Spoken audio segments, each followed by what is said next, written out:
Oi pessoal, tudo bem? Hoje a gente vai estar dando continuidade aos nossos vídeos aí da parte motor monofásico, né? Esse é o quarto vídeo. Nos últimos vídeos a gente falou sobre fundamentos, né, ligados ali à parte da bobina, né, características ali que fazem o motor estar rotacionando, né? A gente falou ali sobre ligação do motor monofásico com 127 volts, com 220 volts, e agora a gente vai falar o seguinte, né? A gente vai falar aqui sobre corrente, né?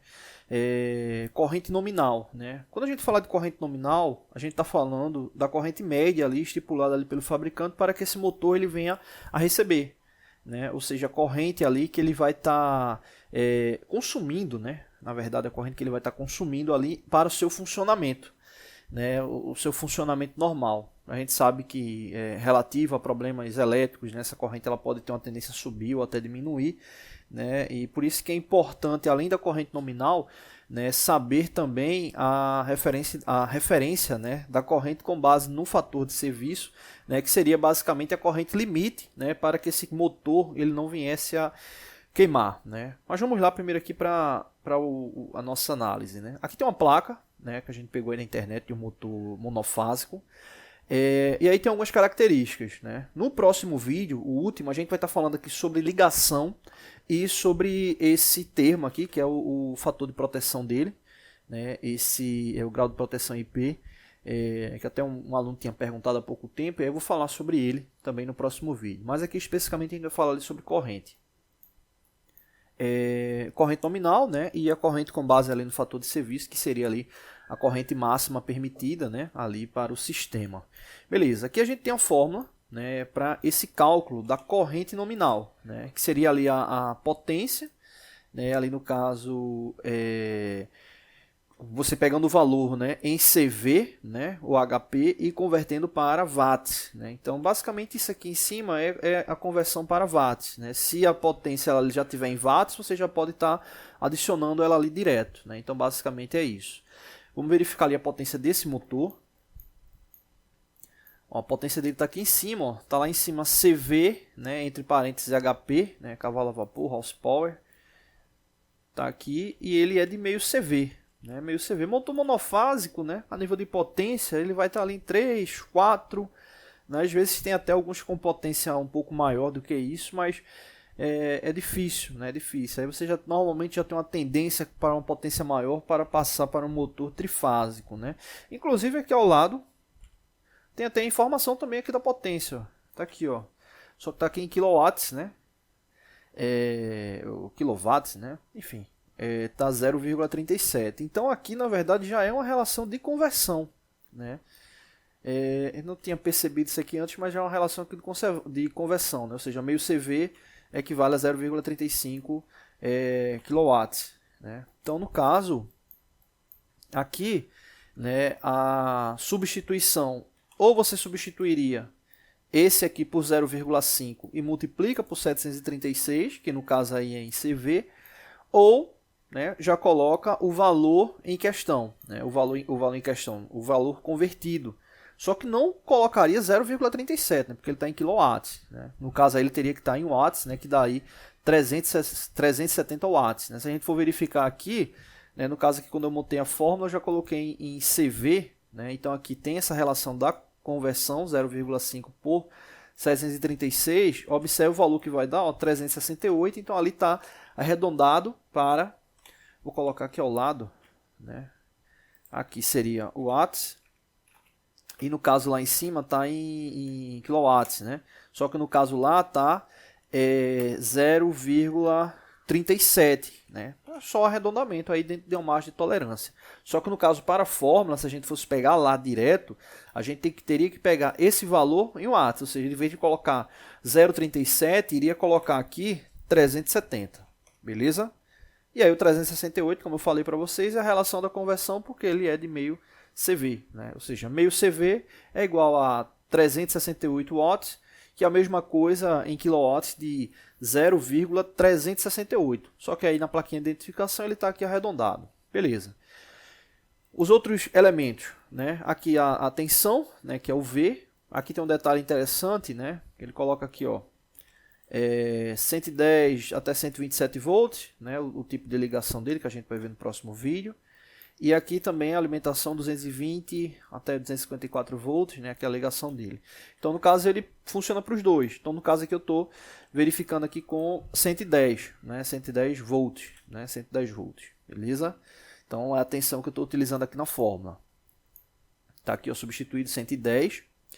O 0,7 é o cosseno φ, né, que é referente ali ao bobinamento dele, e o cosseno φ aqui no caso ele é 0,7, né, então já é substituir ali direto na fórmula. Outro detalhe importante é esse rendimento aqui, que no caso é de 53,1%. O rendimento ele também entra na fórmula ali, né, só que no caso ele não pode entrar aí direto como 53,1%, né, ele tem que entrar em fator utilizado direto na fórmula, que seria 0,53. Então esse rendimento, quando ele for ser aplicado, ele vai ter que aparecer ali, né, relativo à base 100, né? Então nesse caso aí ele vai aparecer como 0,531, né, aí para ação na fórmula. Então tá aqui todos os elementos substituídos, né? Vou até colocar aqui para ver a relação melhor, né? Então potência, né, tá aqui meio CV, né? O 736 é o fator de conversão, né, para watts. 110 a tensão, cosseno de φ, e aqui a eficiência, né, que estava lá 53,1%. Inclusive uma observação, uma eficiência baixa, né? A maioria dos manuais, livros aí indicam que uma boa eficiência ali está ali na casa de 80%, 85%, né, acima desse valor. Isso tem uma implicação grande, né? Entra aí questão de consumo, características, né, ali de consumo e de funcionamento. Beleza, então vamos lá para a sequência. Aqui no caso, multiplicando 0,5 por 736, vai chegar a 368, né, como a gente já tinha falado também.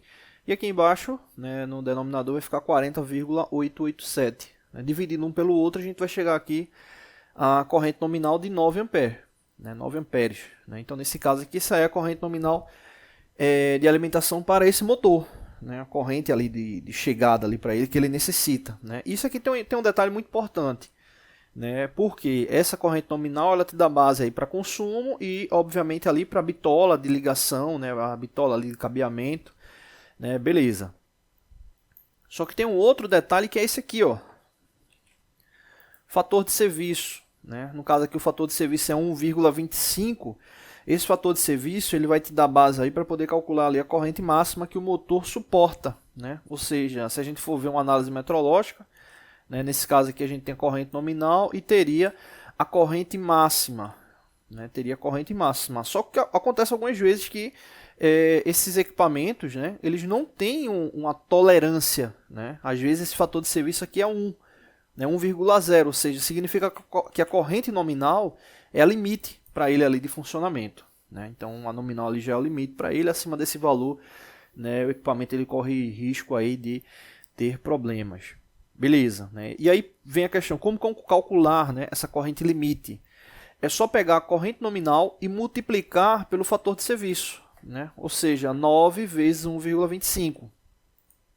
Né? Seria fazer essa multiplicação. 9, né, multiplicado por 1,25. Né? Ou seja, essa corrente ela consegue ter aí uma tolerância de até 25%. Né? Até 25% maior do que a corrente nominal. Né? Ou seja, nesse caso aí dá 11,25. Isso aí é muito comum. Né? Então vou colocar aqui ao lado. Vou colocar aqui, ó, o 9 ampere, né, seria aí a corrente nominal, né, e o 11,25 seria, tá aqui a FS, né, a corrente ali com o fator de serviço, né, que seria a corrente limite. E aí vem um detalhe interessante. Normalmente esses motores com menor rendimento, né, eles têm uma tolerância maior ali para a corrente, né? Então, assim, redes elétricas que têm grande oscilação, motores com menor rendimento acabam sendo melhor, né, para suportar a corrente elétrica, né? Obviamente é um equilíbrio, né? Você vai ter um benefício por um lado, né, e um problema do outro, porque normalmente ele vai te dar um consumo maior, né? ali elétrico, né? Inclusive, essa parte aqui é um detalhe importante também, né? Em que ponto? Quando você faz essa ação de análise de corrente, né? De corrente elétrica, beleza? Tem um detalhe interessante que é o seguinte, observa, né? Se você observar até aqui na placa, ele dá uma referência, né? Ali de valores ali de corrente, né? Como se fosse a tolerância ali de corrente, né? Então já faz essa menção aí a corrente nominal e o limite ali, basicamente ali que ela suporta, né? Ou uma relação ali com 127 volts, né? Mas aqui está mais para uma tolerância mesmo. O que é que eu quero dizer é o seguinte, se você faz a ligação elétrica de um motor numa rede que a tensão é menor, né, 110/127 volts, né, você tem uma tendência de consumo maior, né? Se você fizer exemplo, aqui dá para perceber, né, até pelo valor aqui da corrente, né? Aqui no caso 4,5 ampere para essa de 220 volts, né? Se você faz uma análise dessa aqui, né, colocando 220 volts, né, você vai ver que a corrente nominal ela vai ser menor, como é o caso ali. Ela está basicamente ali o dobro, né, o dobro, né? Então aqui é um detalhe bem interessante, ou seja, se o motor ele é ligado em um sistema que tem uma tensão maior, ele acaba tendo um consumo menor. Beleza? Então é isso, né, referente aí ao cálculo. Só para finalizar, essa questão também da corrente com o fator de serviço é um detalhe importante. Por quê?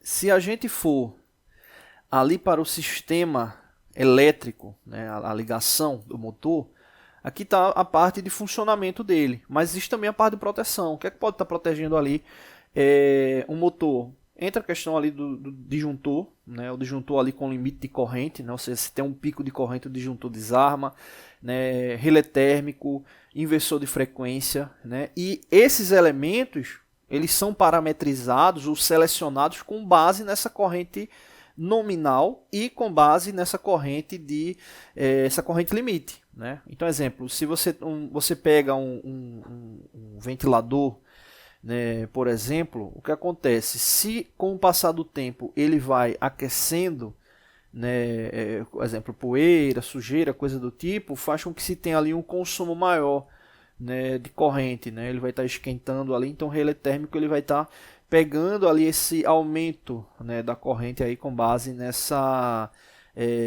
aumento ali da corrente, que provavelmente é oriundo ali da sujeira, acumulação de sujeira, coisa do tipo. Então ele acaba queimando, né? Porque está indicando, opa, tem alguma coisa aí de problema aí, vamos proteger o sistema. O mesmo vale para inversores de frequência, né? Faz a programação no inversor de frequência e parametriza dessa forma, tá bom? No próximo vídeo a gente vai falar aqui sobre a questão da ligação, né, e do grau ali de proteção, beleza?